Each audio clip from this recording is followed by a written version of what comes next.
Começando mais um DoutorCast, bom demais ter você aqui com a gente. Obrigada, viu? A gente sabe que tem muita gente acompanhando mesmo desde o início os nossos episódios. E se você só está acompanhando, ainda não curtiu a nossa página, não está seguindo, por favor, curta, compartilhe, encaminhe os conteúdos para o pessoal, coloque as suas sugestões também, muitas sugestões de temas, a gente pega, daí fica ligadinho, porque realmente a gente está de olho, tá? Então pode colocar a sua dica, o seu comentário, bom demais, tá? Ter você participando ativamente com a gente. Lembrando, claro, da nossa patrocinadora oficial, sempre os nossos agradecimentos por acreditar no nosso projeto Unimed Volta Redonda com a gente. Junto e misturado, né? E junto e misturado também tá Ampliamed Ponto de Saúde, que é a realização e o apoio, falo mesmo, comunicação. Bora lá para mais um episódio, porque hoje o DoutorCast está recebendo o Dr. Tiago Hayashi. Hayashi? Perfeito. Ou é Hayashi? Não, é o som de R. Hayashi. O H a nível de Japão tem som de R. Viu, gente? O H, então, ó, já começamos com o aprendizado. O H no Japão tem o som de R. Hayashi, que é, vou deixar para você falar a sua especialidade, doutor. Bom, inicialmente, muito obrigado pelo convite. Eu tô feliz demais e empolgado de estar aqui. Agradecer a Ampliamed, Ponto de Saúde. Obrigadão pelo convite mesmo. Prazer nosso pra gente aprender mais sobre essa especialidade que tanta gente tem curiosidade, né, doutor? Eu acho que é uma especialidade que nunca vai sanar aí as dúvidas, porque sempre tem algo novo, né? Sim, sim. E a especialidade é cirurgia plástica, tá, gente? Eu cortei aqui um pouquinho, mas a especialidade é cirurgia plástica. Imagina, olha só, a gente vai conversar então com o Dr. Tiago aqui sobre cirurgia plástica, mas claro, também sobre a história dele na medicina, sobre a história, né, que o pessoal já que acompanha já sabe, né? O doutor sem o doutor, também um pouquinho da sua vida, dos seus hobbies. Bom, primeiro, o agradecimento é nosso, tá, doutor? Realmente é bom demais a gente ter profissionais tão competentes, tão qualificados para a nossa região. A gente que vem acompanhando aqui o DoutorCast, particularmente, né, comigo aqui, como que eu sinto na pele aqui a qualidade dos profissionais que nós temos na nossa região. Estamos gravando o DoutorCast do sul do estado do Rio, apesar de Volta Redonda, né, apesar do DoutorCast estar nas plataformas e ir para bem longe, né? Eu sei que vai para Lorena, esse podcast aqui, vai com certeza. Vai para o Rio. Rio Capital também. Mas, assim, é muito bom ter a gente saber que o nosso sul do estado é tão rico, com profissionais de tanto gabarito. Então, realmente, a honra é nossa, nossos agradecimentos por tirar um tempo, que eu sei que o tempo, é suado para estar aqui com a gente, correria de vocês. E conta um pouquinho então, doutor. Primeiro, vamos lá, no começo. Como que foi a escolha de ser médico, primeiro, e a escolha dessa especialidade? É engraçado, né? Porque eu recebi essa pergunta recentemente, né? E me pegou de surpresa, porque sempre a gente tem as fases da nossa vida, né? A gente ali 15, 20, 25, 30, você consegue fazer um corte ali e você nota que você tinha uma cabeça completamente diferente. Então eu atualizei, né? Busquei, eu falei, nossa, como que eu virei médico, né?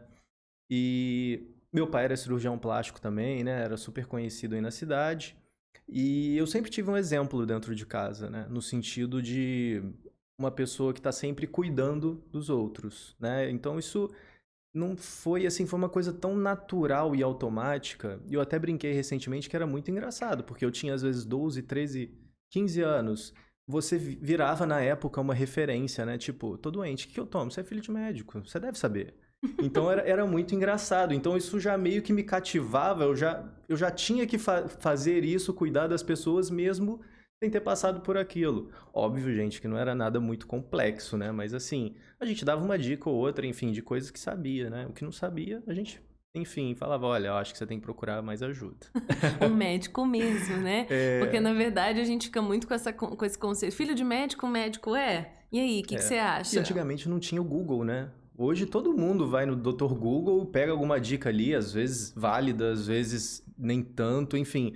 Mas naquela época não tinha nada. Então, assim, a pessoa realmente não tinha muito onde buscar, né? Então acabava que eu acho que isso hoje deve ter reduzido um pouco, né? As pessoas vão ficando um pouquinho mais conscientes, mas o Google, realmente, a internet, ela facilita bastante.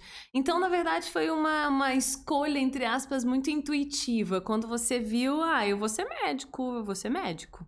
Sim, sim, aquilo eu via que era muito legal a pessoa vir te pedir uma ajuda no sentido de saúde, né?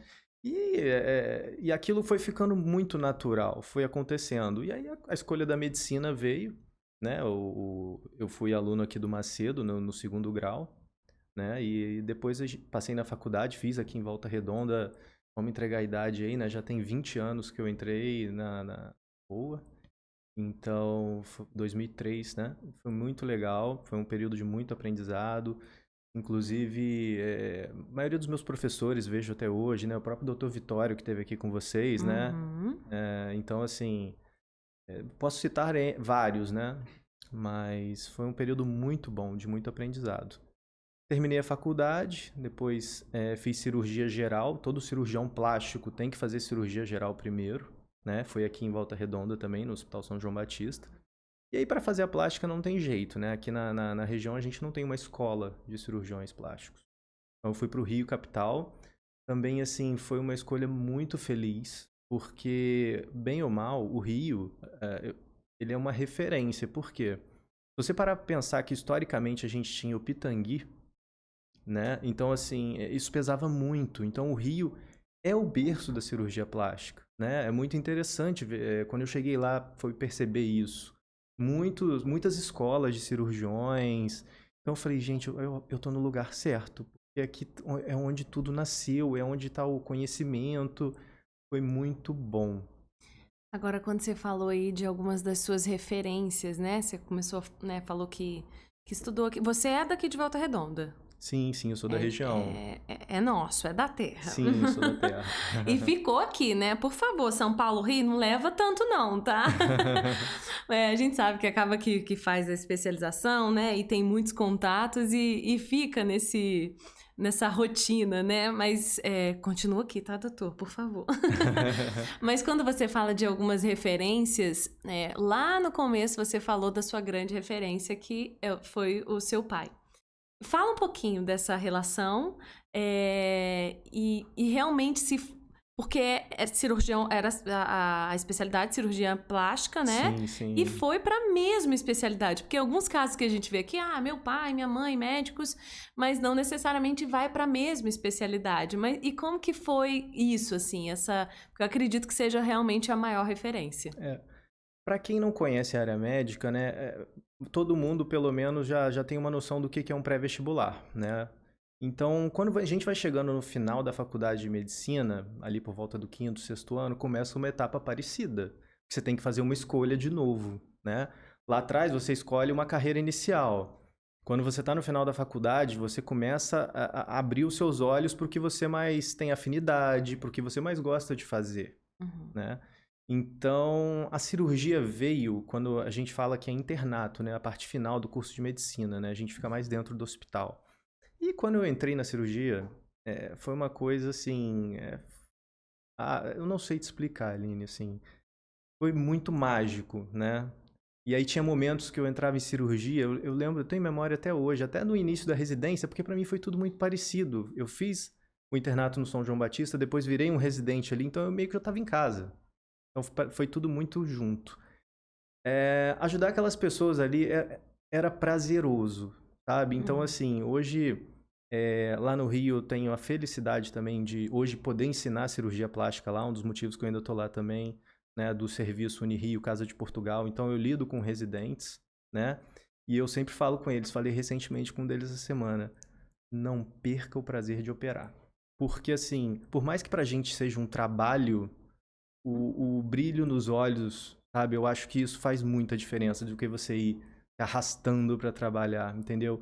E na época de escolher isso, apareceu esse brilho nos olhos. Eu falei, opa, eu não vou te dizer que eu não pensei em outras especialidades, né? Eu gostava muito de neuro, né? Por um momento também de pediatria. Mas era uma coisa assim que estava em 2º e 3º no ranking, vamos dizer assim, entendeu? E foi muito aí. Com relação nessa época, o meu pai, as pessoas me perguntam muito, até muitas pacientes que operaram com ele voltam comigo hoje, né? perguntar, nossa, vocês operaram muito junto e tal. Menos do que eu gostaria, Uhum. tá? Porque quando eu tava na cirurgia geral, eu tinha que dedicar à cirurgia geral. Claro que um dia ou outro eu conseguia, né, acompanhá-lo, aprender com ele e tudo. Mas logo em 2015, ele veio a falecer. Então era o momento que eu tava voltando do Rio, né? Então seria o momento, assim, de realmente a coisa toda, assim, ser o nosso momento, que a gente ia ficar muito mais junto, né? E aconteceu, né? Foi uma fatalidade, tudo, né? É, E foi um ano muito difícil, 2016, né? Porque eu sempre falo para as pessoas, né, que perdem entes queridos, eu falo, gente, o primeiro ano é o mais difícil. Por quê? São as primeiras datas sem a pessoa, né? Então, assim, é o seu primeiro aniversário, é o primeiro aniversário da pessoa que ela não está. E aí, às vezes, algumas pessoas, o segundo ano também é muito difícil, mas eu falo, gente, tem uma luz no final do túnel, fiquem tranquilos, porque hoje eu consigo sentir uma saudade gostosa. Assim, tipo, foi muito bem vivido, sabe? Eu não tenho arrependimentos, sabe? Inclusive, naquele ano, eu lembro claramente, no aniversário dele, eu liguei pra ele, tava no Rio, tava saindo do hospital e ele tava operando aqui. Falei, poxa, pai, parabéns, feliz aniversário. Aqui o seu filho te ama muito. E eu nunca tinha tido essa coisa tão direta, sabe? Aí ele ficou sem jeito na hora e falou, ô, meu filho, eu também e tal. Então, assim, até isso eu consegui dizer pra ele antes de tudo acontecer, entendeu? Então, eu não tenho nenhuma dizer que, ai, me arrependo de não ter feito isso. Não, foi muito legal enquanto durou, doeu, né? A gente, pô, meu pai era meu melhor amigo. A gente brinca lá em casa que a gente é muito bem dividido, assim. Eu era mais apegado ao meu pai e meu irmão mais à minha mãe, entendeu? E a gente vivia super bem mesmo assim. Então, foi muito legal. Então, infelizmente, voltando à sua pergunta, né? A gente teve um momento junto, sim, mas menos do que poderia ainda ser. Poderia ser muito mais, entendeu? Mas a escolha da cirurgia plástica teve total Sim, sim. interferência, entre aspas. Durante a cirurgia geral, eu já tinha. O pessoal já notava que tinha uma tendência ali. Os colegas da cirurgia geral tinham coisas que eles odiavam fazer, né? E aí eram coisas que estavam relacionadas à plástica, Uhum. né? E eu era apaixonado naquilo. Então, assim, a coisa foi acontecendo. Honestamente, Aline, eu dei muita sorte de me apaixonar pela especialidade do meu pai e Uhum. poder trilhar esse caminho em seguida, entendeu? Que Então foi muito legal. legal, foi muito legal. Foi uma coisa natural, não foi forçado a nada. Uhum. Ele queria que, assim, o meu irmão, ele queria que fosse médico, né? Meu irmão também é médico e tudo. É isso que eu ia te perguntar. E o irmão? O Então, irmão é médico é também? médico também e tudo. Então, assim, ali ele já falou, poxa, meu filho, vai ser médico e tal. No meu caso, ele nem precisou. O irmão, qual é a especialidade? Anestesista. Anestesista. Qual é o Sim. nome? Diego. Diego, aí, olha. Então, estamos continuando esse legado tão bonito. Mas que legal, realmente, né? Você ter essa mesma especialidade de forma tão fluida, como você disse, tão Sim, natural. sim. Quando viu, já estava realmente, né, naquela boa coincidência, providência, né? Poxa, gostei da área que o meu pai atuou por tantos anos. Então, acho que realmente é uma providência, né? Não é só uma coincidência. Uhum. Agora, fala um pouquinho, então, tá, e aí, definida a área de cirurgia plástica, hoje você tem alguns focos na sua área de trabalho, né? Sim, Fala um sim. pouquinho como que foi se isso também foi natural, ou se foi algo pensado, eu gosto mais disso, ou se as coisas foram fluindo. Lá no Rio, esse serviço que eu dou aula lá, né? Sou professor lá, ele tem muito foco em reconstrução mamária. Então isso foi uma questão que eu me apaixonei. Aí realmente tem zero influência do meu pai, porque assim, não era uma área que ele atuava muito, né? Uhum. Então essa questão da reconstrução da mama, essas pacientes que têm o câncer de mama, tem uma reconstrução do zero, não é só a parte estética, né? Tem a parte muito reparadora também. E como é que é dar aula, assim? Como que foi? Porque imaginava dar aula, sempre foi algo que você quis? Há quanto tempo tá nesse caminho? Porque deve ser muito prazeroso também, né? Poder ensinar. Eu sempre gostei de explicar, né? Eu acho que quando eu era residente aqui no hospital, tinham os mais novos rodavam com a gente, vamos dizer assim, né? Os que estavam formando, os internos, né? E eu sempre gostei de explicar. Então, quando eu fui para o Rio e tive essa oportunidade, falei, eu acho que eu vou gostar de fazer isso também. É um dos motivos que eu ainda vou para lá, né? Eu acho isso bem prazeroso. E até colegas mais velhos, né, e tudo, sempre falavam, poxa, mantenha-se perto de um hospital de ensino, você vai estar sempre estudando, você vai estar sempre atual, para poder ensinar para os mais novos, né? É uma coisa que eu carrego comigo realmente. Eu acho que a gente está sempre se atualizando, né? Eu acho que a gente vai estar sempre prestando o melhor para os seus pacientes e naturalmente para a sociedade, né? E o professor, ele é forçado, entre aspas, a isso, né? Porque imagino tanto de questionamentos, então realmente tem que estar em constante aprendizado junto ali com aqueles alunos, né? Um pouco à frente, Sim, se antecipando, mas acaba que te força a esse benefício, podemos dizer assim, né? Sim, sim. Agora, então vamos falar um pouquinho dessas suas áreas de atuação, que é a reconstrução mamária, Uhum. olha, eu consigo travar a língua, gente. Abdominoplastia. Abdominoplastia e a lipo.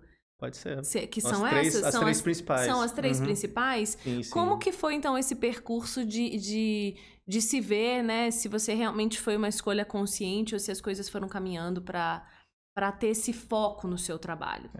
No Rio eu tive um grande mentor, né? Ainda tenho porque a gente é muito amigo, né? O Dr. Ricardo Cavalcante, ele é referência em reconstrução de mama. Então eu aprendi demais com ele nesse quesito, entendeu? E aí, como também gostei muito da área de atuação, foi uma coisa também que foi automática, né? Eu fiquei lá, encerrei os meus estudos, né? E permaneci nesse serviço de reconstrução de mama. E aí, outras áreas, vou te dar um exemplo, uma coisa que eu fazia no passado, hoje eu não faço. Por exemplo, rinoplastia, né? É uma coisa assim que, da mesma forma que você consegue, no meu caso, tá dando meu exemplo, a coisa fluiu para reconstrução, para rinoplastia, fui para Dallas, que é o principal curso aí mundial e tudo, mas a paixão não estava ali. Sabe quando a coisa, nesse caso, não fluiu, já que é o termo que a gente está usando muito aqui? Não pegou, Poxa, né? eu peguei o principal curso do mundo, fui para lá e a coisa não andou, sabe? Então, hoje eu até falo com os pacientes que me pedem, eu posso indicar alguém que eu conheça, né? Mas, realmente, rinoplastia não é uma coisa que eu faça mais. É uma coisa que realmente deixei de lado para poder me dedicar essas outras áreas de atuação. E aí a gente entra num clichê, que aí você vai me dizer se é verdadeiro ou não, né? Mas é de realmente fazer o que se ama. Eu acho que, claro, profissionalmente no começo, a gente vai fazendo, até para se encontrar, mas chega uma etapa aí, você já falou, já deu spoiler aí, que já passaram alguns bons anos, né? Chega uma etapa que você tem essa possibilidade de, poxa, é isso que eu quero, é isso que eu gosto. Então, acredito que nesse caminho você tenha sentido isso, né? Sim, sim. E eu acho que isso acaba que, mesmo eu tendo essa ligação com essa minha área de atuação, eu acho que também isso vai acontecer naturalmente para todos os médicos. Para a gente poder entregar para a sociedade um tratamento cada vez melhor, os médicos estão cada vez mais subespecialistas, né? Antigamente, o número de médicos era menor, então você tinha, entre aspas, os generalistas e até, vamos dizer assim, meu pai, vamos dizer assim, um cirurgião plástico que não tinha uma área de atuação específica, ele conseguia ajudar bastante gente em várias áreas. Faz tudo, né? Realmente diversas... Hoje em dia, isso está ficando cada vez mais nichado. Né? Então, eu acho que isso é a tendência natural. Né? E, naturalmente, quem ganha é a população, são os pacientes. Porque eles estão recebendo um tratamento cada vez mais específico, de uma pessoa cada vez mais especialista, e os resultados, né, dos tratamentos tendem a ser cada vez melhores. Agora, vamos lá. Dessas 3 especialidades aí, são essas 3 mesmo? Eu falei certo? Que é mais o seu... Que é a reconstrução mamária. Nesse caso aí são as 3 principais cirurgias dentro das especialidades, né? Na verdade, a gente pode falar de abdômen, mama e lipo. Perfeito. Que deixa mais simples. Fica mais abrangente, né? Escolhe aí uma das 3 aí, Ana. Dali uma, dali 2, dali 3. Escolhe aí uma das 3 pra gente começar a tirar algumas dúvidas. Qual que você poderia começar aí? Um dos mais frequentes é o abdômen, né? É um carro-chefe? É um dos, né? Os três são bem frequentes, né? Mas assim, eu acho que incomoda mais as pessoas, vamos dizer assim, né? É um problema maior. Por quê, doutora? Aí eu já começo com essa pergunta. Por que que realmente o abdômen traz esse incômodo tão grande? Olha, eu vejo muitas histórias de pacientes, né, que chegam no consultório muito constrangidas, né? E as histórias meio que se repetem, né? Você tem aquela paciente que não consegue mais usar roupa de banho, né, por constrangimento, então ela fica cada vez mais retraída. Você tem aquela paciente que não consegue mais se relacionar com o marido, com o namorado, enfim, e isso causa outros problemas, né? Problemas conjugais, enfim, casos de paciente com depressão. Então, assim, não é só. Essa paciente às vezes chega para algum familiar e fala: eu quero melhorar. E às vezes ela é tratada como, vamos dizer assim, um problema muito pequeno, sabe? Tipo, pra que fazer Ai, isso? que absurdo. Absurdo, nem tá tão ruim assim. E aí eu olho, eu falo, gente, às vezes a gente tem que ter um pouquinho mais de empatia, né? Porque é muito difícil você dizer que o calo do outro não tá doendo, né? Só aquela pessoa pode dizer se tá doendo ou não. Você não pode falar assim, esse calo seu nem tá doendo no pé e esse sapato nem tá apertando ele. Então, assim, ouçam as pessoas. Se elas estão com algum problema, não cabe a nós dizer que esse problema é pequeno ou é grande. Só ela que pode dizer o tamanho do incômodo. Por quê? Se ela for blindada para não resolver esse problema, aí vão estourar outros. Vocês estão adiando um problema, né? Aí vem como depressão, vem como dificuldade de relacionamento, enfim, né? É o efeito dominó. E já é porque realmente, né? O problema às vezes não é pro outro, né? É para quem tá sentindo, né? Exato. Cada um sabe o limiar Exato. daquilo. Empatia é a palavra. Empatia é a palavra. E já chegaram pessoas, imagino que sim, né? Já com esse, vamos colocar, no avançado no sentido da parte emocional, aquela pessoa realmente um emocional assim, olha, cheguei, passei do meu limite. Com certeza, eu acho que principalmente no pós-pandemia, agora até falando um pouquinho de outra especialidade, a psiquiatria tá super em alta, porque assim, no pós-pandemia, quem que não ficou com um pouquinho de ansiedade? Sabe? Os casos de ansiedade e depressão explodiram, né? Então hoje eu tenho várias pacientes onde eu peço os exames pré-operatórios tradicionais, eu peço uma avaliação da psiquiatria. Por quê? Se você tem uma paciente emocionalmente instável no pós-operatório, ela não vai ser muito confortável para ela, entendeu? Por quê? Pós-operatório é um momento que você tem que ter tranquilidade e dedicação, porque você tem que cicatrizar, você não tá vamos dizer assim, com a sua mobilidade normal, você necessita de ajuda de alguém. Se você tá no meio de vamos dizer assim, uma síndrome do pânico, por exemplo, que às vezes você explode emocionalmente, enfim. Imagina se você tá no meio do pós-operatório, uma pessoa começa a se agitar, começa a querer fugir, enfim, e cheia de pontos. Olha o problema, entendeu? Então hoje tem vários casos que junto com isso eu peço uma avaliação da psiquiatria. Olha, a paciente está estável do ponto de vista emocional, né? E eu quero uma coisa, quebrar uma coisa, gente. Se falava muito em psiquiatra, às vezes há 10 anos atrás, 5 anos atrás, o pessoal só pensava que eram só doenças graves, né? Que a psiquiatria tratava, né? Às vezes o pessoal ficava até com vergonha, vamos dizer assim, de dizer que ia no psiquiatra, porque eu não preciso tanto assim, Vou enfim. tomar remédio, vou... Enfim. A gente já Não. conversou com alguns psiquiatras, né? E falamos até desse estereótipo, né? Vou tomar tarja preta, mas que absurdo. Vão me falar que eu estou depressiva. E ainda hoje, infelizmente, as coisas estão melhorando, né? Que Tem bom, que mas... derrubar um pouquinho esse preconceito, né? Porque assim, se você precisa daquele remédio para você estar, vamos dizer assim, na sua performance plena, poxa, naquele momento é o que você precisa, né? Não tem sentido você querer estar abaixo disso. Enfim. Mas aí, para ela estar mais estável emocionalmente no pós-operatório, eu peço essa avaliação. Olha, ela tá bem? Ah, não, eu acho que eu preciso tratá-la um pouco antes de você operar. Rola, tem esse bate-papo, né, entre os médicos.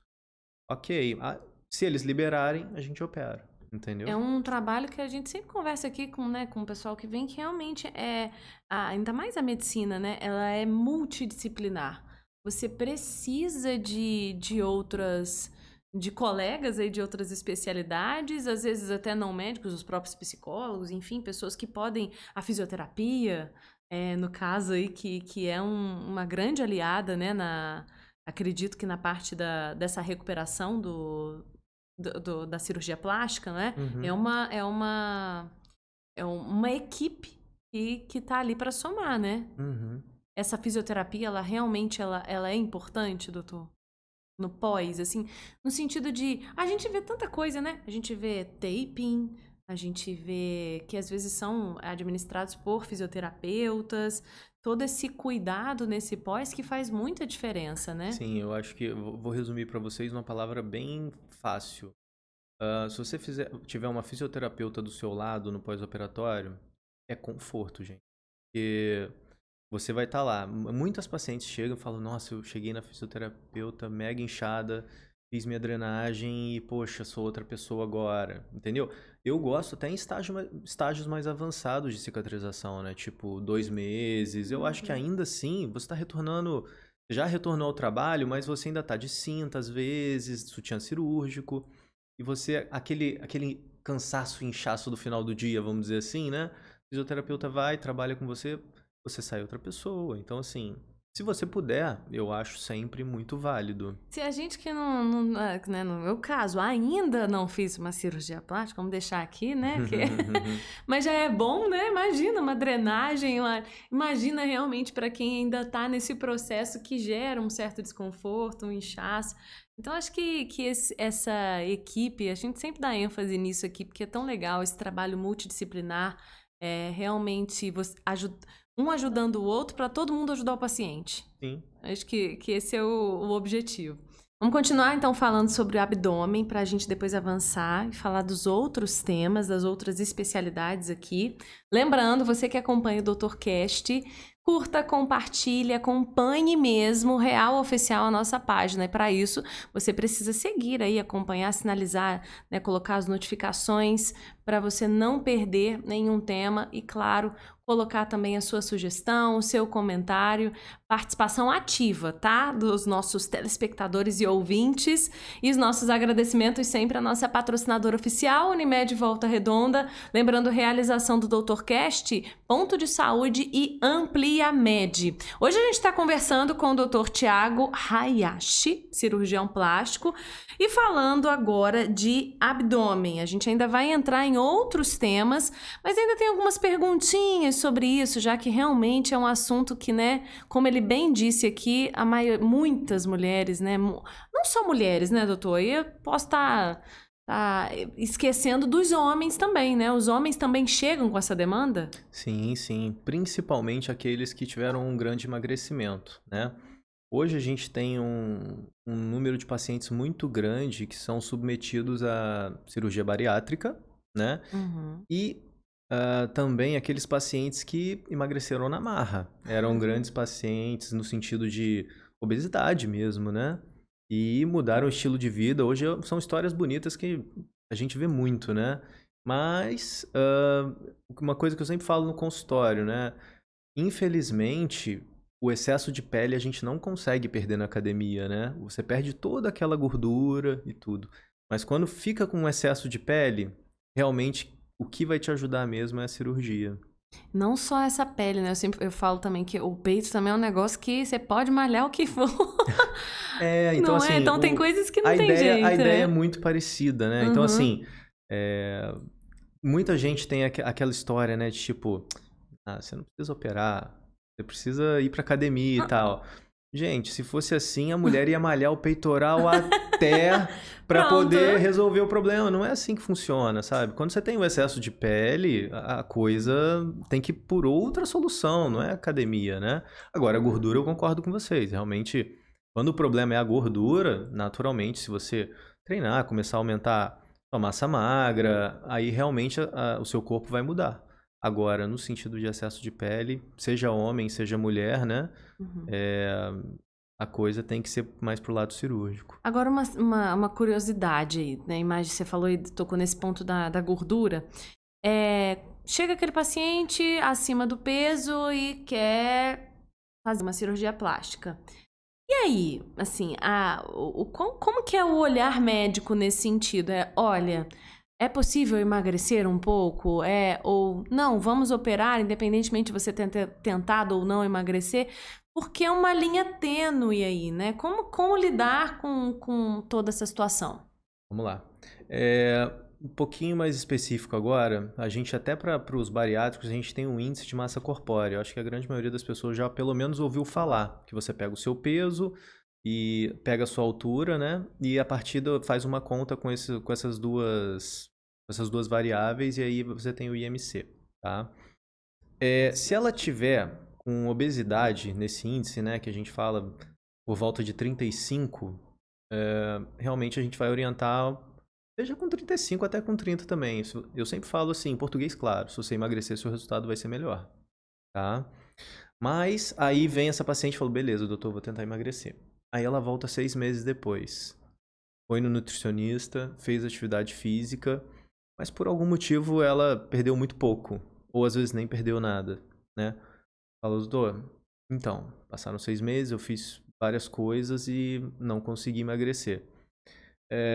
Tem 2 formas da gente lidar com essa paciente, né? Primeiro, terminar de avaliar o risco dela. Isso é uma das coisas que eu sou muito chato em avaliar, né?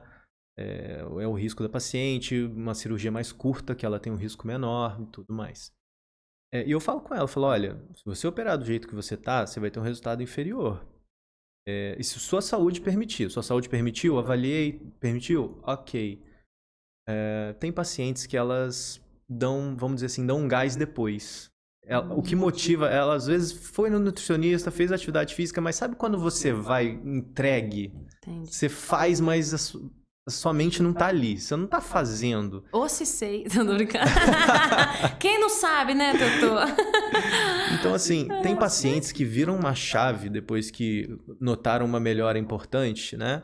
Então, assim, tem paciente que precisa disso. Outro exemplo, mama muito grande para mama redutora. A menina não consegue emagrecer, tá com aquela mama grande, um problema de coluna, às vezes com 20 e poucos anos. Deixar de operar essa paciente, a coluna dela, ela não tá com a massa óssea e a massa muscular melhorando a cada dia. Depois de alguma idade, a gente vai perdendo massa óssea, massa muscular.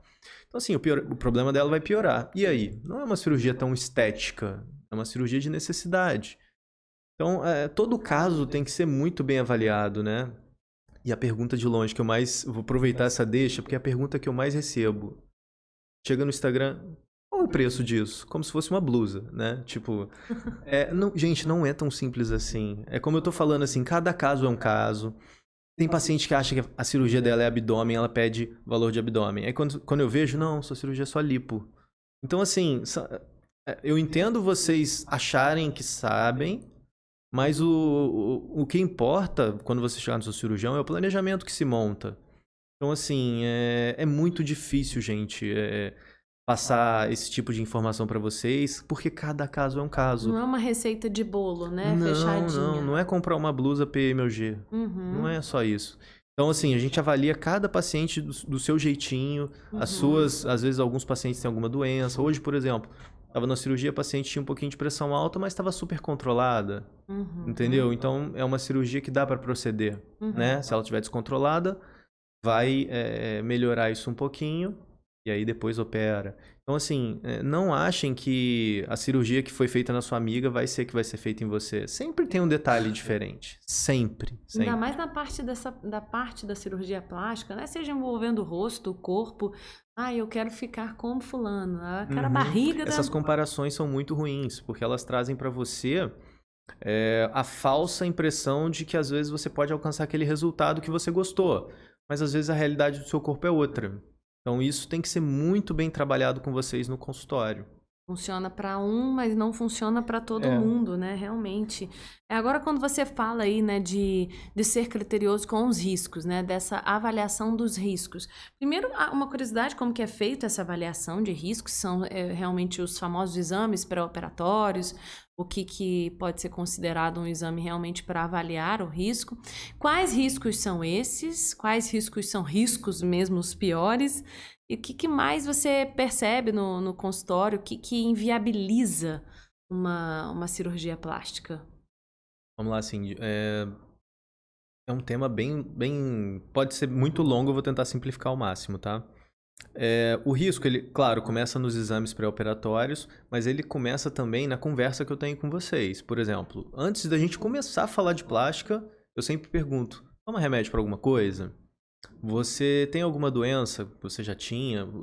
Os mais jovens, asma, depois dos 40 você já pensa numa pressão alta, numa diabetes? Porque são fatores que podem gerar um risco maior. Eu sempre falo no consultório, gente, vocês não têm que ter medo da cirurgia ou da anestesia. E tem aquela clássica, né? Ah, é poético, eu vou dormir, não vou acordar mais, né? Então, assim, vocês não têm que ter medo da cirurgia, vocês têm que ter medo das doenças que vocês têm. Elas que vão te atrapalhar naquele momento, entendeu?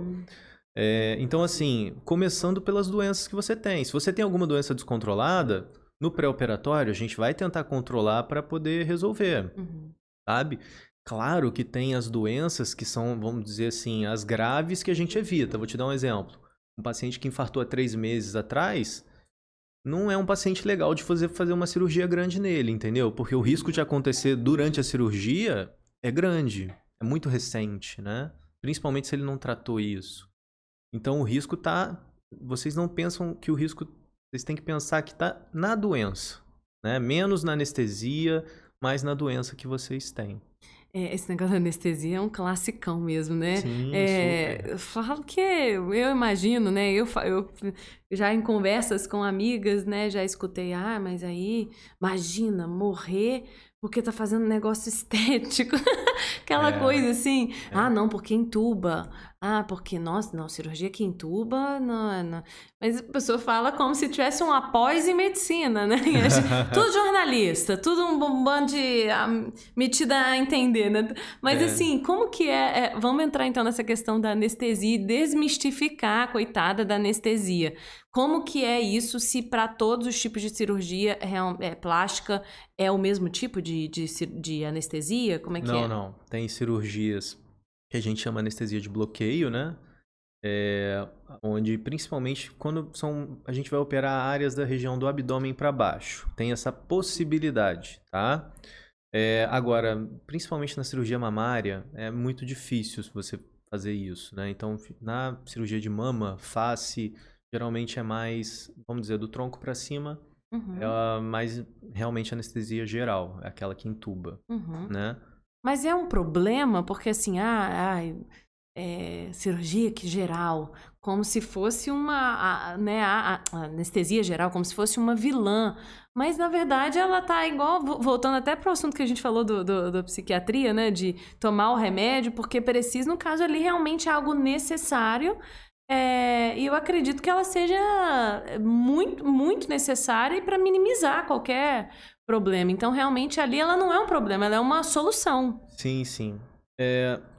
Eu acredito assim, eu sempre falo para os pacientes para ficar também de fácil entendimento. Quando você está sendo operada, eu quero que você se imaginando correndo uma meia maratona. Quanto mais você está chegando no final do percurso, mais você está se cansando. Por que eu estou falando isso para vocês? Se você faz uma cirurgia de meia hora, mesmo entubada, porque tem cirurgia de meia hora, 40 minutos, prótese de mama simples, ginecomastia masculina, são cirurgias de 40 minutos. Então, assim, você entuba, mas é muito tranquilo, entendeu? Porque geralmente são pacientes saudáveis e tudo mais. Agora, se você vai alongando isso, na plástica, eu pessoalmente não gosto de passar de 4 horas, 4 horas e meia. Existe uma revisão sistemática americana que fala que a partir de 4 horas e meia, o risco dos pacientes ele é exponencial, sabe? Então, às vezes, chegam as pacientes ansiosas para mim, doutor, eu quero fazer mama, abdômen, lipo, quero tudo, resolver minha vida e vamos ser felizes. Eu falo, calma, porque assim, aí eu explico isso tudo e tal.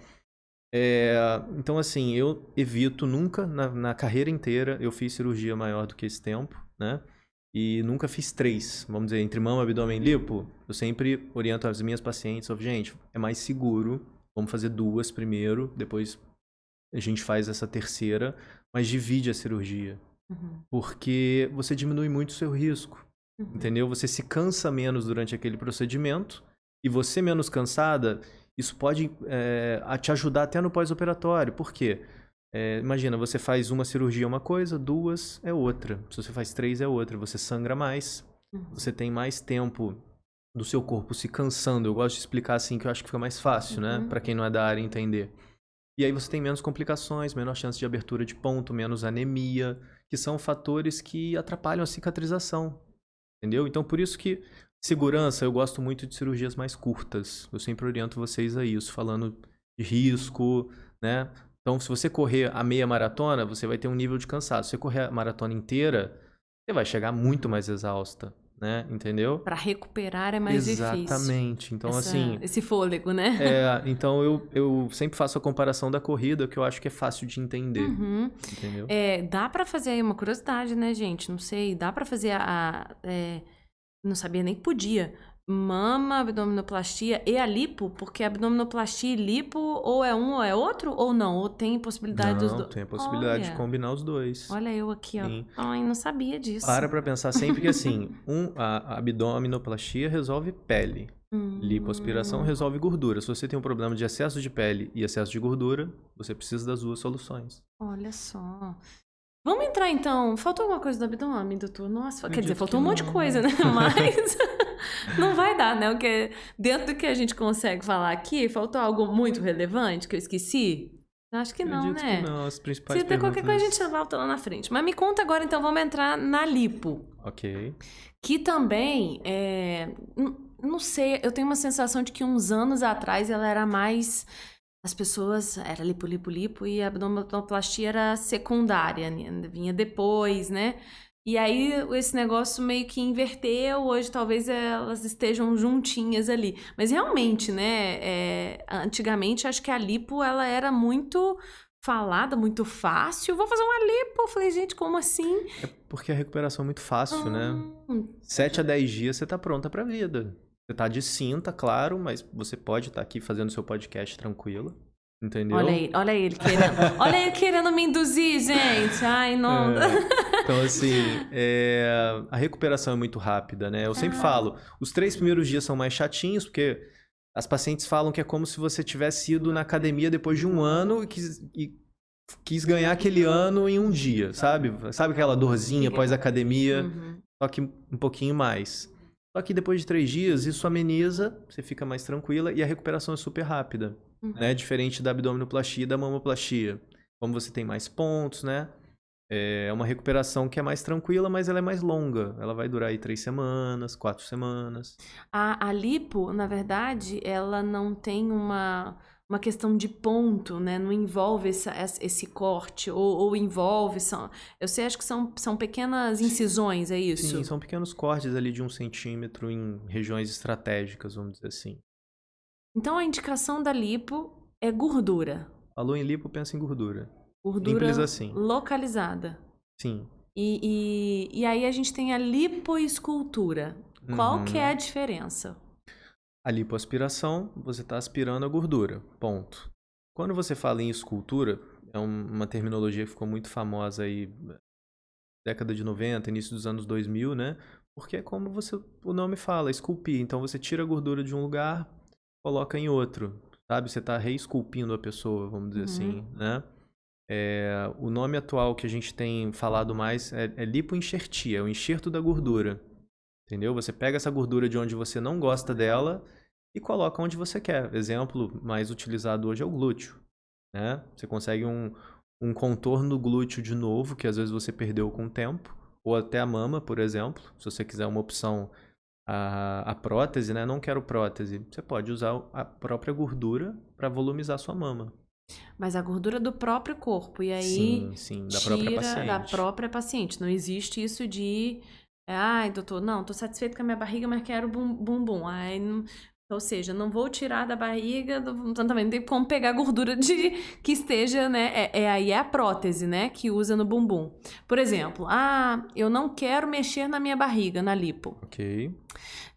Mas também não quero a prótese. Não tem possibilidade de ter uma gordura, não existe colocar a gordura de uma outra pessoa que esteja lá, que não isso. A gordura tem que ser a sua. Até mesmo para o corpo reconhecer isso, né? Isso. Tem que ser a sua. E no caso de não ser, aí entramos com a prótese.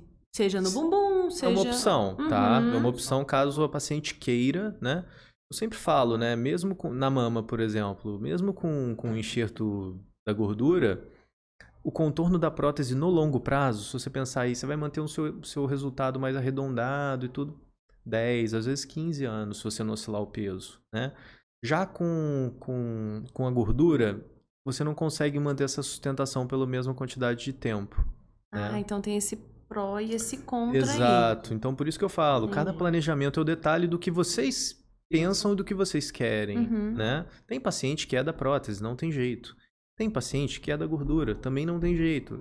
O importante, a minha função ali no consultório, batendo um papo com vocês, é detectar qual grupo que você pertence, o que você quer da vida, resumindo, né?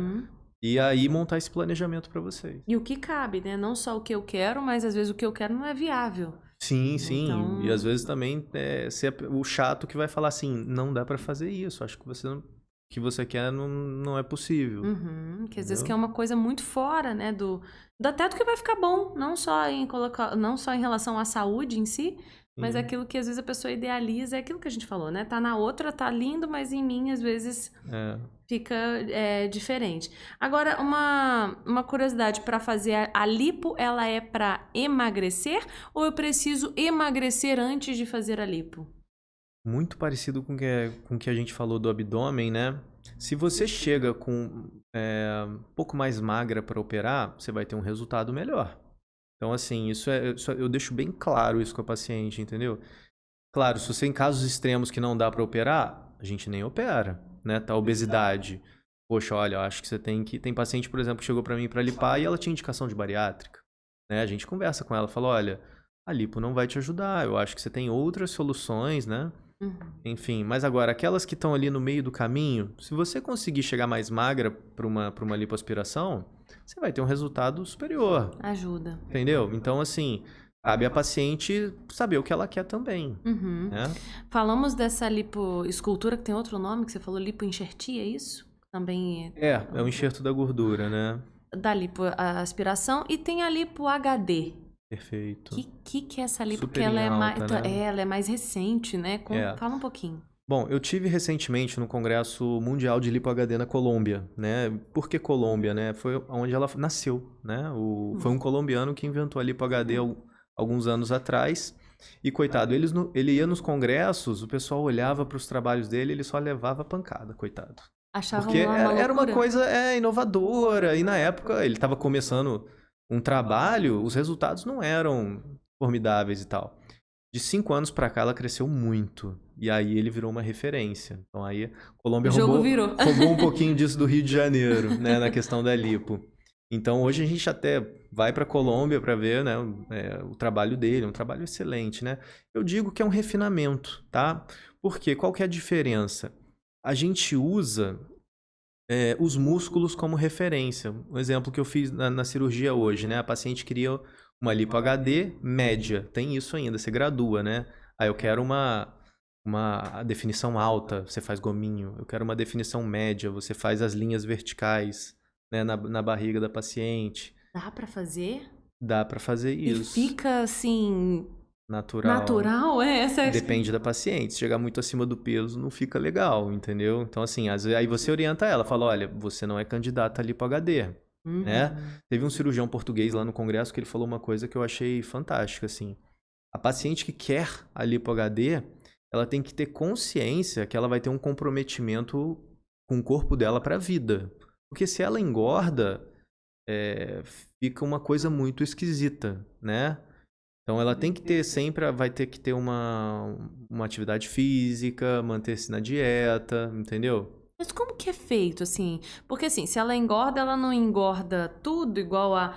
que é a lipoescultura, a lipoaspiração, porque a pessoa pode engordar, né? E aí volta tudo, não é diferente da abdominoplastia, que pode acontecer também, né? Mas é mais difícil, eu acredito, né? Posso estar falando besteira, tá, doutor? Não, vamos lá. Uma das coisas que eu quebro muito no consultório com as pacientes, que elas não sabiam antes, né? Por exemplo, você fez abdômen, você já fez lipo, tá? Você tem a sua barriga ali. E digamos que você engordou 20 quilos, tá? Você não engorda tanto mais na região onde foi lipada. Aquela região permanece mais sequinha. Agora, o resto do seu corpo, que nunca foi mexido, vamos dizer assim, ele continua engordando. Então, você vê pacientes com a barriga super seca, braço gordinho, coxa gordinha. Agora, o que é muito duro para as pacientes é quando ela ganha o que a gente chama de gordura visceral. Né? Como o próprio nome diz, gordura das vísceras, né? Perto de estômago, de intestino, essa gordura o cirurgião plástico não mexe. E se ela tem uma barriga seca e às vezes um músculo, vamos dizer assim, fraquinho, ela fica com uma barriga arredondada, sabe? Então parecendo às vezes uma gestantezinha ali, entendeu? Então por isso que ela tem que se comprometer com o resultado. Ela tá, eu sempre falo, né, que a barriga ela tem camadas, né? 4 camadas. Começa pela pele, você resolve a flacidez. Tem a gordura debaixo da pele que você lipoaspira. Tem o músculo que você tem que manter ele forte para você manter esse abdômen tonificado, né? Porque não adianta só você operar abdômen e fazer lipo. Se você não tem músculo ali para aparecer, o que você vai mostrar? Você tem que ter uma tonificação do músculo. Agora, se você não tem o músculo, ele é muito fraquinho e ainda tem essa gordura visceral empurrando esse músculo, você fica com o abdômen arredondado. Então, é um cuidado que você tem que ter. Por isso, você tem que ter esse comprometimento. Essa gordura nas vísceras não dá pra mexer porque elas estão nos órgãos ali, é isso? Exato. De forma bem leiga. O cirurgião plástico, ele fica até a musculatura. A gente não entra dentro da cavidade abdominal, que a gente chama onde estão os órgãos, né?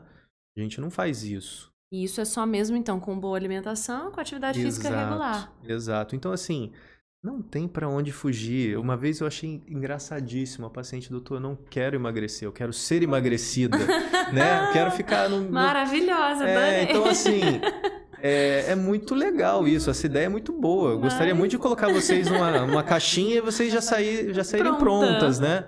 Mas, gente, tem que ter uma dedicação, sabe? Nada vem de graça, nenhum excelente resultado vem de graça. A abdominoplastia, a pessoa pode engordar também? Aí ela não. É isso que você disse, ela não engorda tanto a barriga, porque imagino que ela esteja um pouco mais rígida, né? Mais difícil, isso. Mas vai para outras estruturas do corpo. Por exemplo, você operou a barriga. O seu braço, eu sempre falo, né? Imagine 2 pessoas, você operada da barriga e você não operada. O braço das duas é o mesmo. Nada mudou ali naquela região. Então, se você engordar, a tendência até que engorde mais na região que não foi operada. Ele é um escape. Pra onde eu vou? Não posso pra aí, vou pro braço. Não tem mais tanta gordura ali pra eu crescer ali, então eu vou pras outras regiões. E como que é essa HD, então? Porque aí faz esses gominhos, que aí tem o médio, o alto, né? Isso, tem uma graduação de definições, né? Então... Como que é feito? Fico curiosa, né? Pra saber esses gominhos. Imagina, a gente tem os gominhos da barriga, né? Todo mundo não, conhece. fale por você, doutor. Porque no caso... Vamos lá. Então, você tem o músculo certinho ali na barriga. Ele deveria estar aparecendo, ok, mas... Então, assim, vamos dizer assim, a gente tem o músculo do tanquinho, que fica no meio, que a gente chama de reto abdominal. É o famoso músculo do tanquinho. Isso, é o famoso músculo do tanquinho. Nas 2 laterais dele, a gente tem um músculo que chama oblíquo. Então, entre os dois... tem meio que um vãozinho.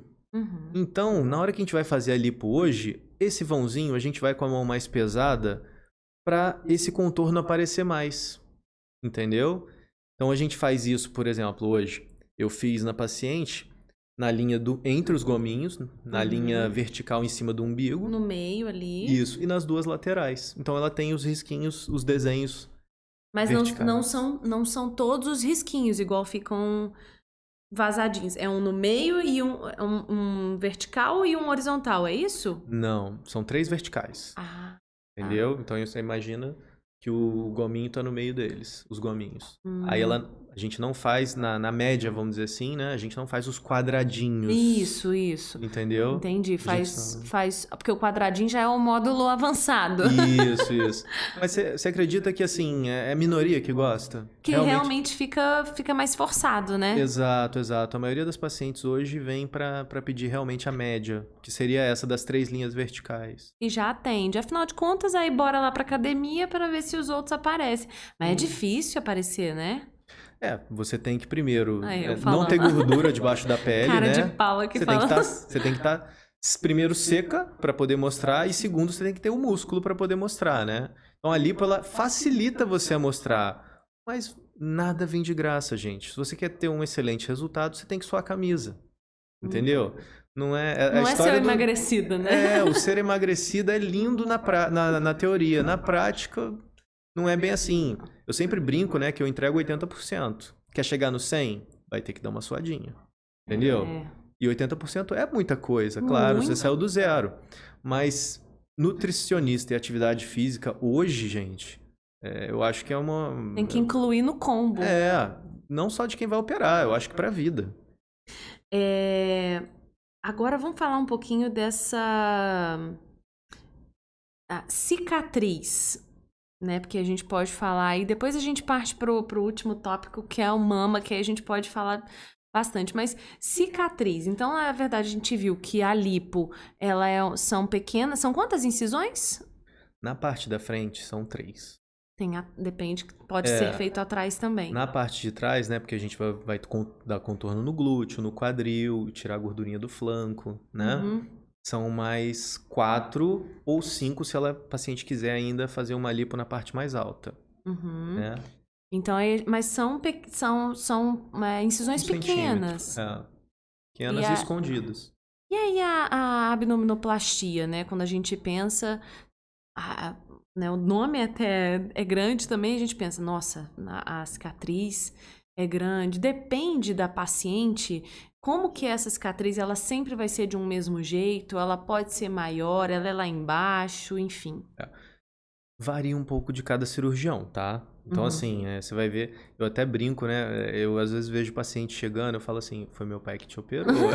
Conhece pela cicatriz. Sim. Olha só. Aí já adivinhei alguns casos assim. Olha. Mas, claro, varia do cirurgião, mas assim, o que eu tento entregar para as pacientes é o seguinte, é uma cicatriz ali por volta de 6 centímetros ali na medicina, a gente fala fúrcula vaginal, né? O início da vagina mesmo, né? 6 centímetros acima. É bem baixinho. Bem baixinho, a altura de uma cesariana.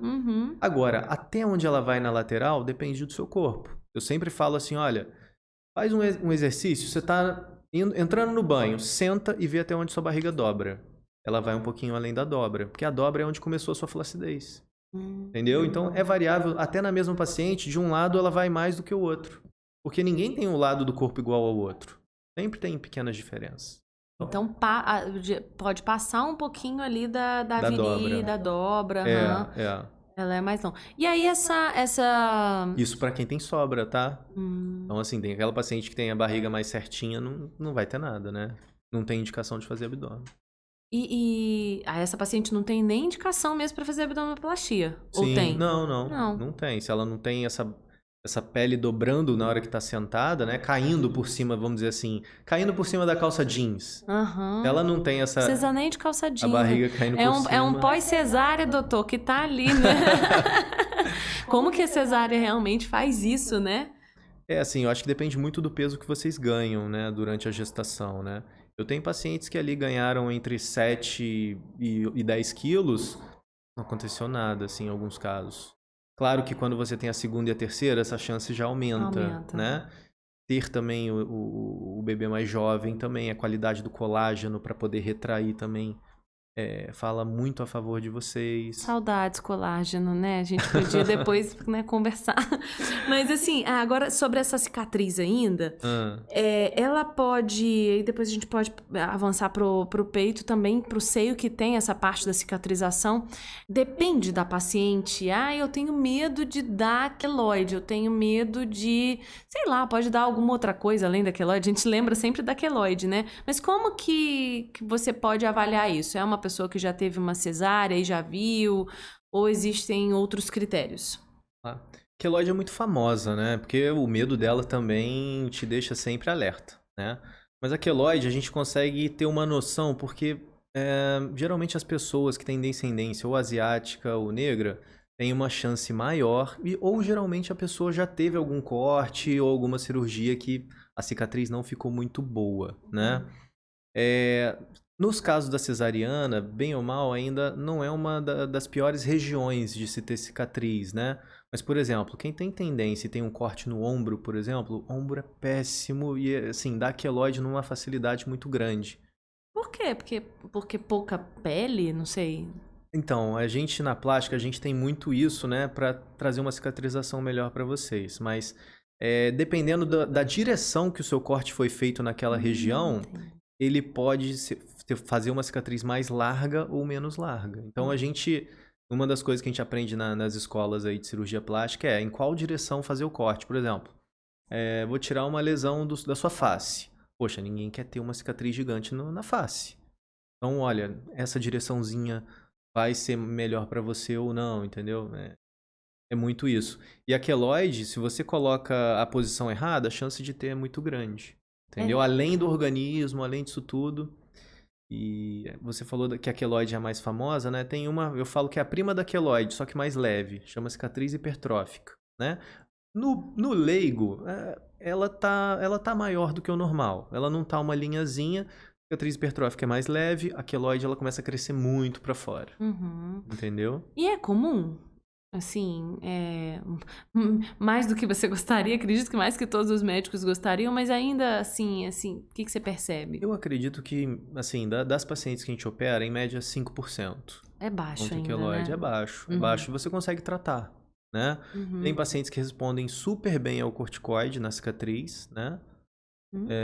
Tem pacientes que não respondem bem, a gente indica o que chama beta-terapia, que é como se fosse uma radioterapiazinha local da cicatriz, que ajuda também. Uhum. E porque isso interfere, né, nessa parte de autoestima, afinal de contas, fez a cirurgia, né? Mas é mais um dos riscos, né? Como toda cirurgia tem Não é um seus risco à saúde, né? Porque não é uma doença que vai te causar um trazer problema. esse risco, causar um problema grande. Mas é o risco de você ter um resultado inferior ao que você poderia, Uhum. né? Mas é uma coisa do organismo, é uma coisa que a gente tem que lutar. Eu sempre falo com as pacientes, né? Vamos lutar contra elas. Se Uhum. deu, vamos lá. Não se cansa, não. Não Uhum. desanima, não. Porque às vezes é um tratamento longo, né? Às vezes eu faço uma infiltração a cada mês, o paciente observa, e aí a gente vai vendo a evolução. E dá pra melhorar bem? Sim, com certeza, com Legal. certeza. Agora vamos lá, então, vamos falar sobre mama. É, eu ia falar que é uma das coisas que você mais faz, né? Talvez a que mais faça aí, mas não tem como, que realmente as outras também estão juntas, senão as outras vão ficar. A lipo e o abdominoplastia vão ficar com ciúmes, né? Mas porque mama tem muitas possibilidades, né? Na verdade, a gente tem a parte estética, mas lá atrás, no início da nossa conversa, você falou muito da parte da reconstrução mamária. Explica, porque sempre pensamos na parte estética.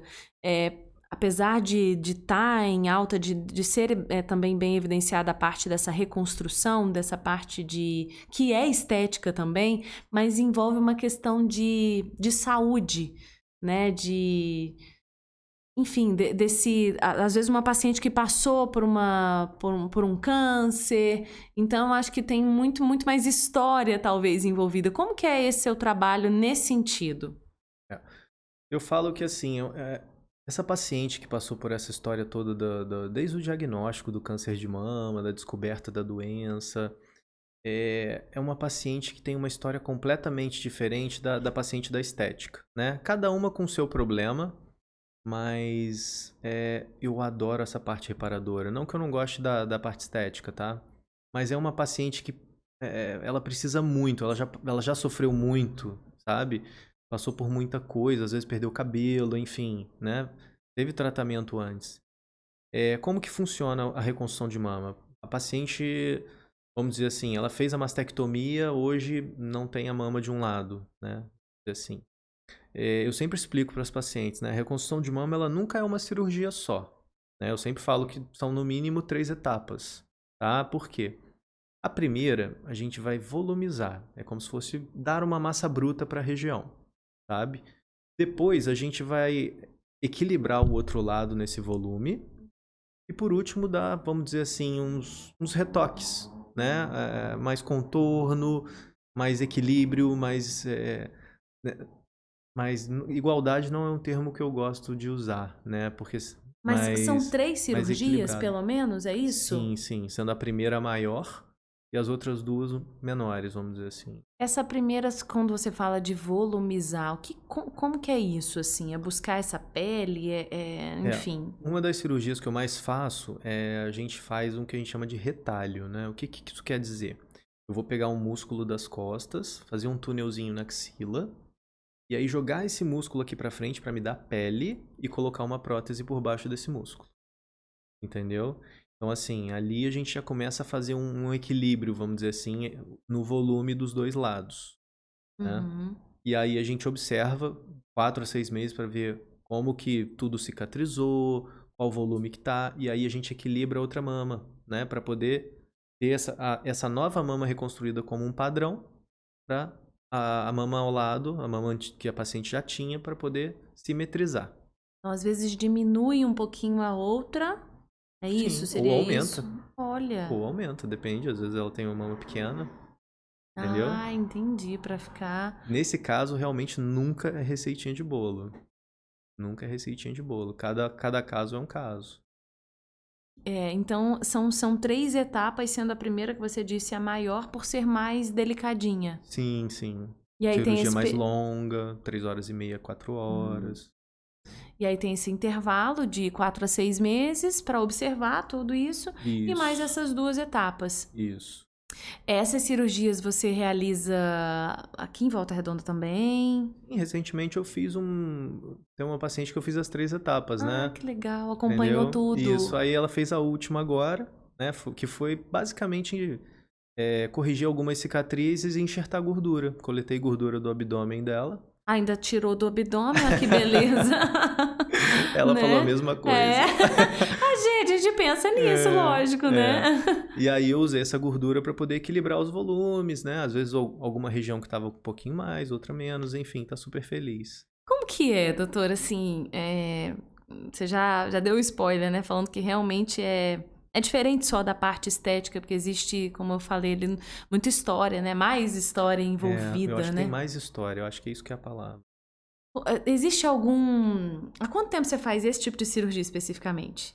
Desde que eu fui pro Rio estudar, porque eu tava lá já num serviço de reconstrução, né? E faz lá no Rio e aqui também? Aqui também.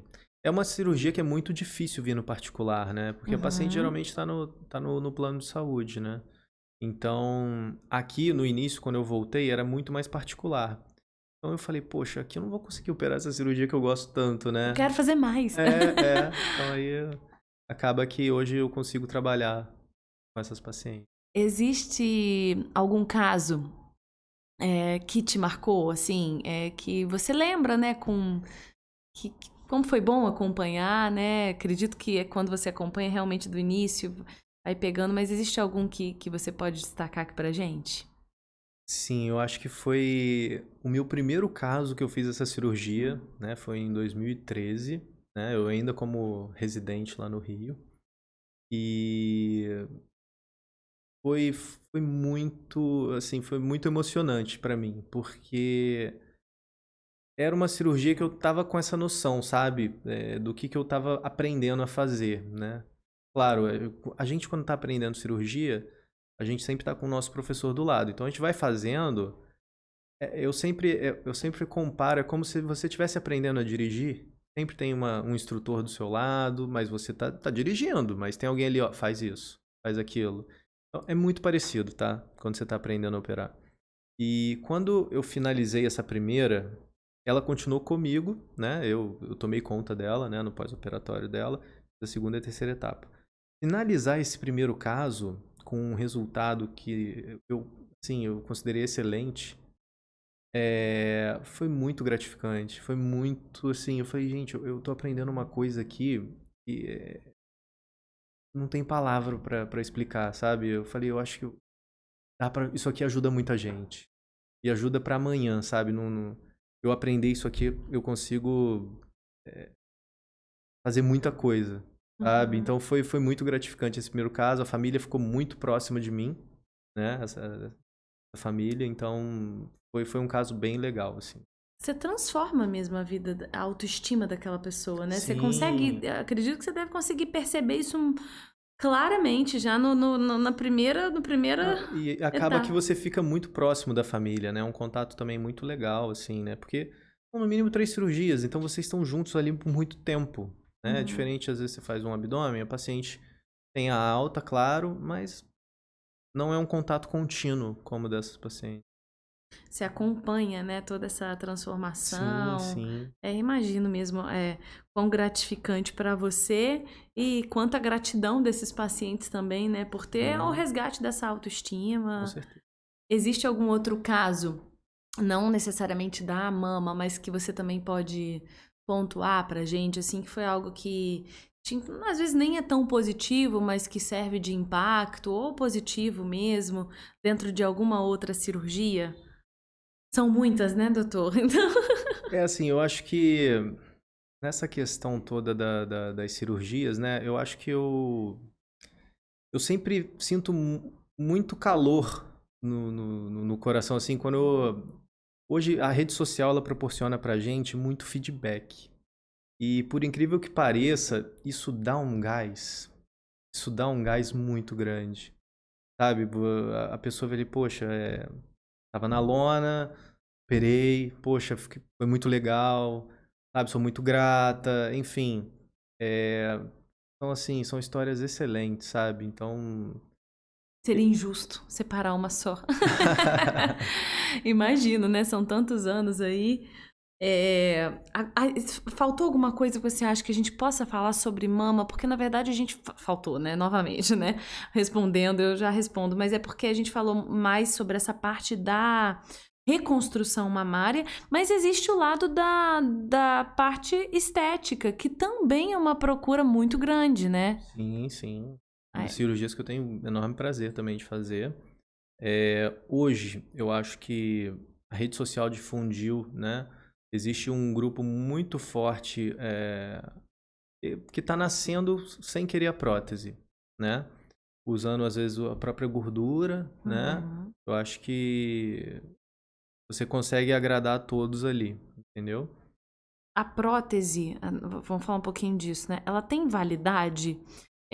Muito se escuta, acho que você comentou, né? 10, 15 anos, isso é uma regra para todo mundo? Para umas mais, para outras menos? O tipo de prótese, ou onde ela está?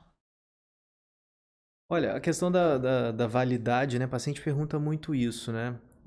A prótese tem validade e tudo mais. Eu falo, gente, eu prefiro que vocês usem o termo garantia, né? Que eu acho que...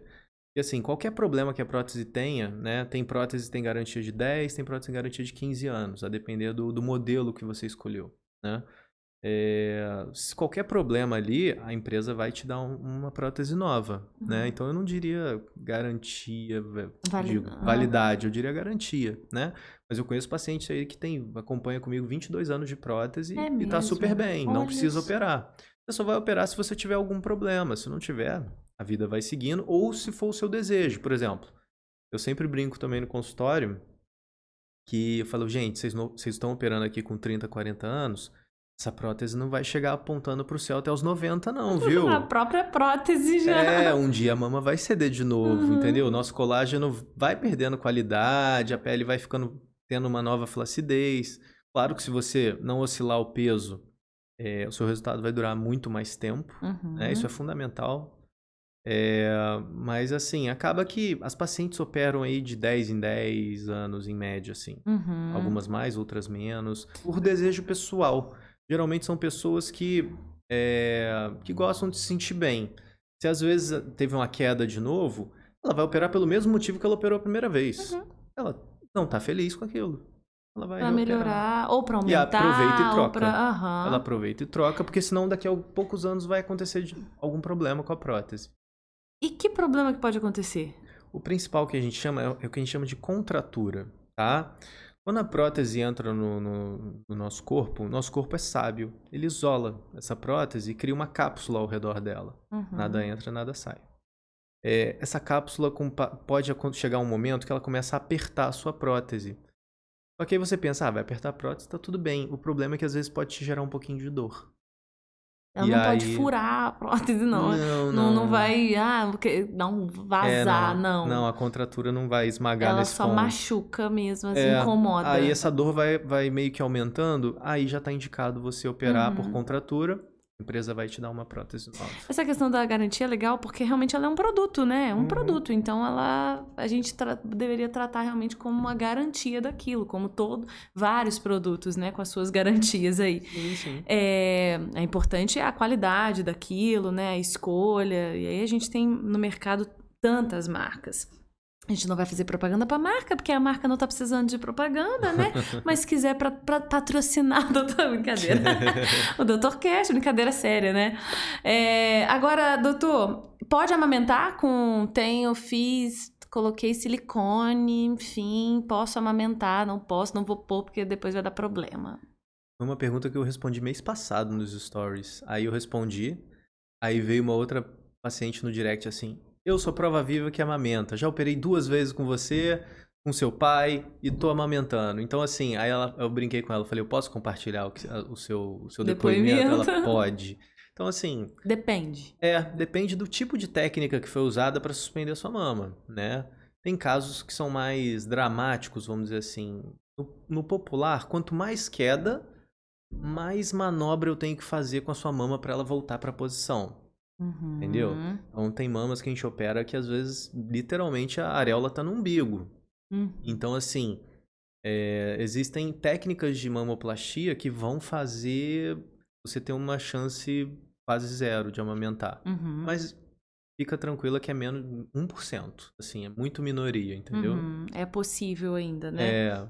E aí você falou da técnica, né?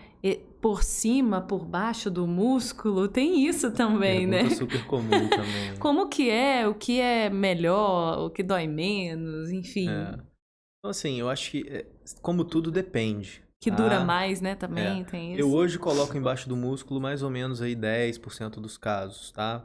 Eu sempre falo, embaixo do músculo não é pra quem quer, é pra quem precisa. Por quê? Quem que precisa? Geralmente aquela pacientinha que não tem glândula nenhuma, sua prótese precisa ser acolhida, precisa ser protegida pela sua mama, sabe? Vou te dar um exemplo. Uma paciente minha emagreceu muito, tinha prótese e teve um acidente de carro. O cinto pegou, teve um corte na mama. Com o corte na mama, ela teve uma exposição de prótese. E aí a prótese exposta é igual a rejeição. Então assim, se ela tivesse um músculo ali, nada aconteceria. Não teria essa exposição, entende? Porque foi por cima essa, né? Foi por cima, ela emagreceu muito, perdeu glândula.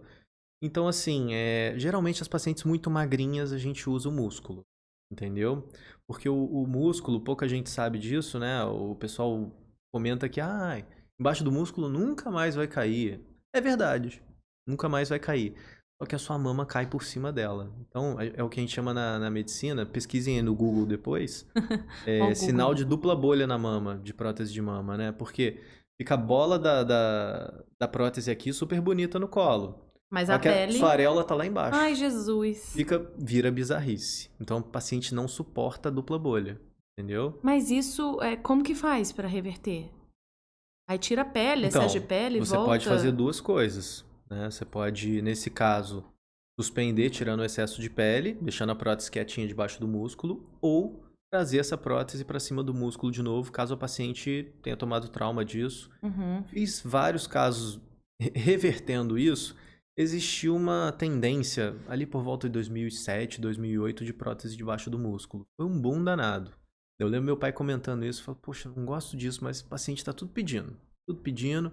Aí passaram-se 4 anos depois, todo mundo colocando.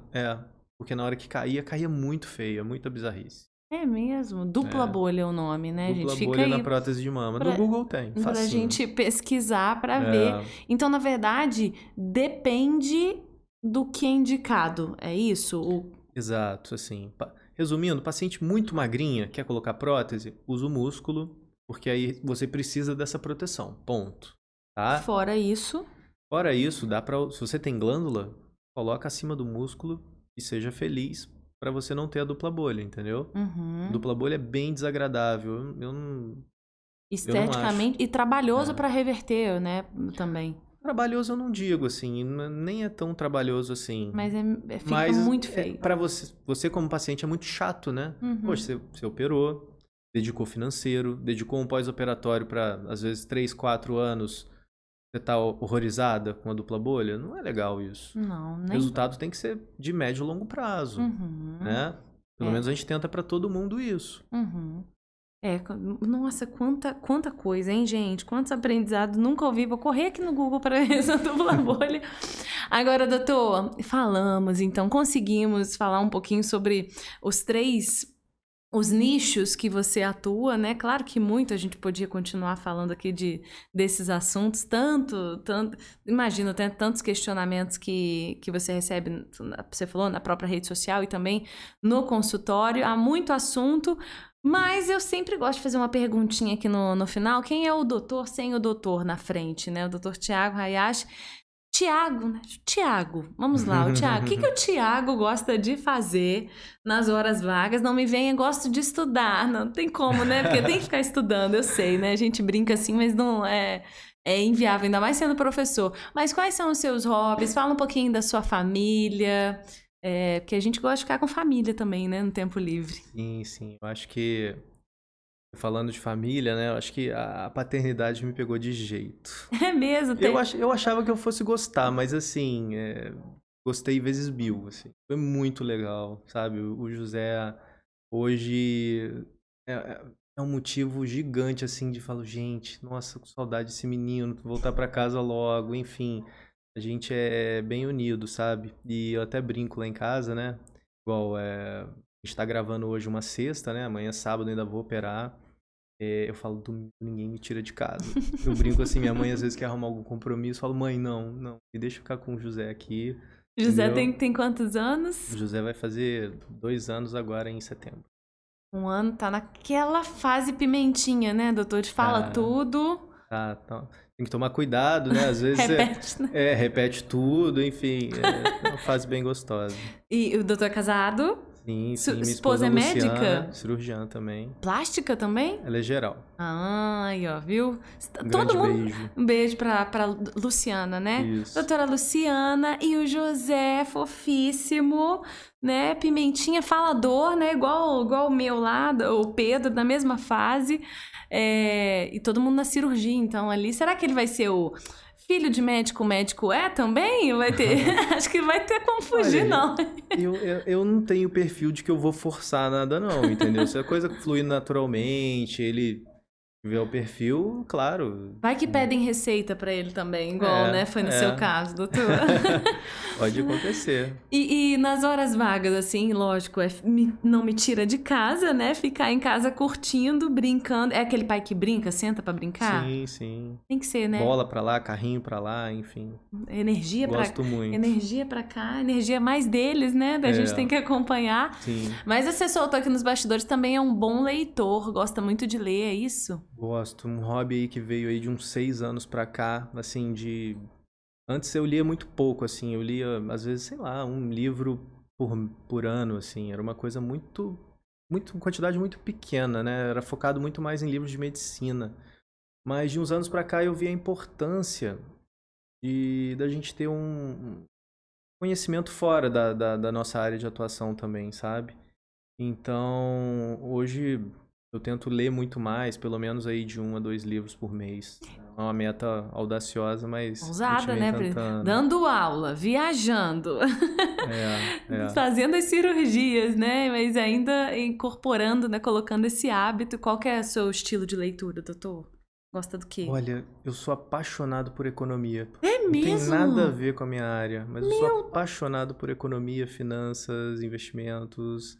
É uma área assim mesmo? que não tem nada a ver com a medicina, mas assim, aquilo também me dá um prazer muito grande de É um hobby aprender. mesmo, né? De dar uma descansada às É, vezes pior que eu do... descanso mesmo, é Meu Deus, é impressionante. descanso com economia, gente, com É, por conta. incrível que pareça. Então, se Por vocês incrível já que sabem, pareça. né? Olha, se vocês precisam de dicas de investimento, procurem ele, né? Não só para a parte médica. Eu estou pesquisando este investimento. Teve um aluno meu, uma vez formou 2 anos atrás, a gente brincava, né? Ele falou, não, beleza, a gente terminou o módulo de cirurgia, agora tem um módulo de finanças, vamos lá. Uma Ele pós, absorveu bastante eu sou coisa. médico com pós em finanças. Agora, uma coisa que eu acho assim que é fundamental, gente, tem que praticar esporte. Eu sempre, desde de adolescente, sempre fui do esporte. Você gosta? Gosto. Qual que é seu... Hoje, assim, eu sempre joguei futebol até tempo de faculdade, cheguei a competir. É mesmo? Só que depois de um tempo, assim, o meu pai sempre falava isso pra mim. Na época, quando a gente é novo, a gente não liga muito porque o pai fala, né? Pai e mãe, né? Mas Oh, meu meu pai, meu Deus. filho, eu machucar sua mão, o que você vai fazer? E você ali com 20 e poucos anos, você não pensa nisso, né? E o futebol eu comecei a ter muita lesão. E aí eu falei, poxa, não dá mais. Me apaixonei pelo tênis. E aí o tênis vem também com esse pacote que eu adoro de competições, né?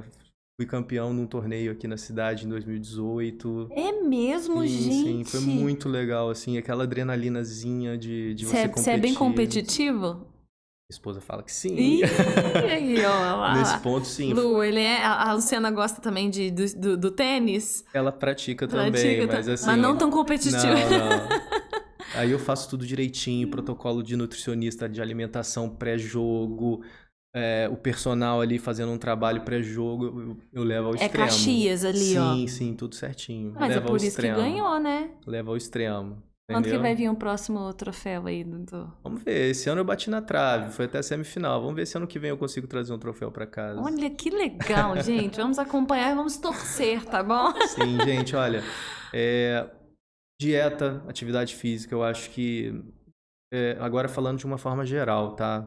Eu acho que a gente ter um nutricionista do lado é saúde, sabe?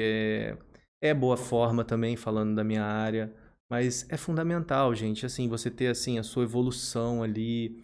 Hoje, poxa, eu tenho um trabalho com personal que ele faz minha avaliação física de tempos em tempos. Você tem que querer sempre estar melhorando. Eu acho que isso vai ajudar vocês demais a ter um norte ali. Fala, poxa, tava com percentual de gordura X, agora tava com ele 18, agora caí para 16, estou indo para 15. Enfim, você ter essas metas te ajudam muito a ter um norte e isso vai trazendo saúde sem você perceber. Quando você vê aquilo fez parte da sua rotina. Enfim, eu tava... Não é só coisa boa não, gente. Eu tava com colesterol alto até pouco tempo atrás. Eu tô também, doutor. Nutricionista lá falou, vamos mexer aqui, mexe aqui. Pum, caiu. Não, mas vamos cair mais. Então, assim, é sempre você ter um númerozinho ali pra você perseguir. Então, eu acho que isso é pra vida, sabe? Hoje você faz musculação também? Faço. Como que é encaixar nessa rotina e essas atividades? É priorizar, né? Então, eu saio de casa já com a mochila, assim, porque eu Senão- falo, eu não volto pra casa, faço tudo ali, e aí eu volto pra casa pra ficar em casa. Não, ficar nesse bate e volta, eu acho que a gente perde muito tempo do nosso dia, né? Eu acho assim, resolva a sua vida quando você tá na rua, e aí sim você vai pra casa, porque, cheguei em casa, aí Ih, é você preguiça. vai bater aquela preguiça, aí você vai querer ficar, você vai brincar com seu filho, vai ficar com a esposa, vai abrir uma série pra assistir. Então, assim, sai do trabalho, ou vai antes do trabalho, enfim, eu acho que você tem que encaixar dessa forma para o negócio ser automático. Eu acho que o segredo é isso. E ser prazeroso. Acha uma atividade que você gosta. Todo mundo assim, ai, doutor, mas eu odeio musculação. Não faça musculação. Pô, tem tanta coisa para você testar na sua vida, seja... Hoje tá super em alta uma bicicleta, tem gente que gosta de dança, tem gente que gosta de luta. Eu acho que você tem que se apaixonar por algum esporte, por alguma atividade física, e ali você vai ficar. Isso que vai te dar resultado. Não é você arrastar pra academia com a cara mais desanimada do mundo, isso não vai te trazer resultados. Sai fora disso, vai procurar algo que seja mais prazeroso. Mas é que às vezes nem sempre aquilo que às vezes a gente gosta realmente. A gente tem que fazer, às vezes, algumas coisas também meio que... eu gosto tanto de comer uma gordíssima, não sei o que lá, mas eu tenho que comer saudável. Então, às vezes, eu ouvi de um médico que a musculação, por mais que a gente... e aí a gente pode até conversar sobre isso, tá? Pode dar sua opinião. Mas por mais que a gente encontre, às vezes, uma outra atividade, no seu caso você encontrou o tênis, mas que o ter músculo, né? A musculação traz muito isso, é saúde. E às vezes a gente faz sem gostar. É igual o comer sem gostar, né? Mas é por causa da saúde. Eu sei porque eu incorporei novos hábitos há pouco tempo por conta de colesterol, triglicerídeo alto, gordura visceral, né? Aquela coisa. Então, às vezes, a gente tem que entender que é por saúde, né? Ah, Aline, mas você vai deixar o seu filho lá o tempo que você poderia estar com o seu filho brincando, você vai pra academia? É justamente para eu ter tempo com ele futuro, né? É para eu ter saúde para aguentar lá na frente. Então... Exato. Eu li um livro 2 anos atrás do Joel J. Ele é um influenciador, né, de atividade física. E ele põe uma ordem que é muito legal e foi muito polêmica no início, né? O pessoal criticou muito. Ele coloca primeiro a saúde, segundo lugar a família e o terceiro o trabalho. E aí o pessoal assim, você tá doido? Sua família vai vir depois da sua atividade física? Gente... Se eu não tiver braço para pegar o meu filho no colo, eu tô cuidando de quem? Então você tem que ter saúde. Se eu não conseguir andar, eu vou ajudar ele como? Então assim, você tem que ter a saúde realmente para poder cuidar da sua família. De tudo, né? Entendeu? Do seu trabalho, então, realmente. assim, parece clichê, mas é muito verdadeiro, sim, né? Sim, realmente a saúde tem que ser uma das suas prioridades, né? Você querendo ou não. E bem ou mal, no meu caso, né, eu acho que cirurgião, a gente fica muito tempo em pé, a gente depende do físico. Então, para eu ter uma carreira também pensando a longo prazo, né, se eu não estiver saudável, eu não vou muito longe. Entendeu? Se eu for obeso com 60 anos, dificilmente eu vou ter disposição de operar alguém por 4 horas. Ficar em pé, comer, sem beber água, enfim... Então, assim, isso... Circulação, né? Isso ajuda tanto a você cuidar da sua família quanto no seu trabalho. Você tem mais disposição, né? Então, assim, você vai render mais, né? Você vai ter uma performance melhor, independente do que você esteja fazendo. Né? Isso é tão legal a gente falar, inclusive, dentro da sua área, em que as pessoas buscam tanto a estética e, às vezes, negligenciam tanto a boa alimentação, a atividade física, que é aqui uma unanimidade quando a gente conversa com os médicos, né? A gente sempre, não adianta, fala, mas tem que se alimentar bem, tem que ter boa hidratação, tem que ter atividade física, saúde realmente, acima de tudo, em primeiro lugar. Por isso que eu acho que o Dr. Cast aí, puxando uma sardinha, mas de uma forma real mesmo, trabalhos como esse fazem tanto sentido, muito por isso, porque as pessoas estão preocupadas em saber sobre a saúde, claro, e o bem-estar vem acompanhado, né, dessa parte emocional, mas como que a saúde é o que puxa, né, o que move tudo. Sem saúde a gente não consegue curtir família, não consegue trabalhar e não consegue fazer nada. Acho que é uma unanimidade. Você só reforçou aí realmente o que um monte de médico vem aqui realmente fala, porque tem que ser assim mesmo, né?